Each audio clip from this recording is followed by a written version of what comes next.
These 7 admirals are the world government's greatest military power, considered to be some of the strongest fighters in the entire series. And today, we will explain and rank all of them, starting with Aokiji, the Blue Pheasant. Kuzan is the first admiral we were introduced to in the anime after the Straw Hat crew encountered him during the Long Ring Long Land arc.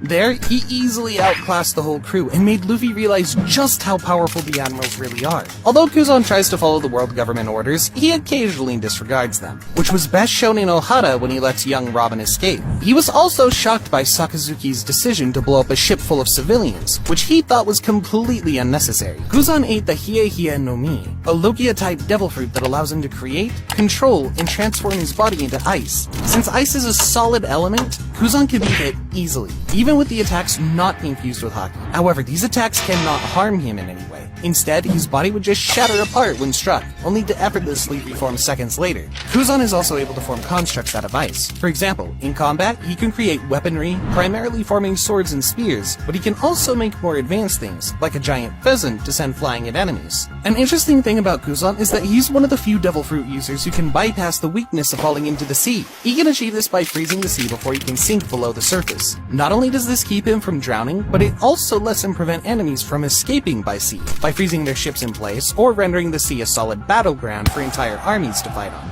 During the Summit War, Kuzan's power was well exemplified, with him engaging Whitebeard, the strongest man in the world, head-to-head and holding his own. He also battled Jozu, one of the Whitebeard's most formidable men, and defeated him with relative ease, completely incapacitating him for the rest of the war. Ultimately, Kuzan emerged from the war almost entirely unscathed, with nothing but a small bruise, which, when you think about the scale of this war, it's pretty impressive. After the Marineford War, he was nominated for the position of Fleet Admiral, but lost it in combat against Akainu. After Akainu was appointed, Aokiji resigned from his position, refusing to serve under Akainu due to his cruelty. Following his departure from the Marines, he became part of the Blackbeard Pirates, one of the most feared crews in the world. Based on all of this, Aokiji should easily be in the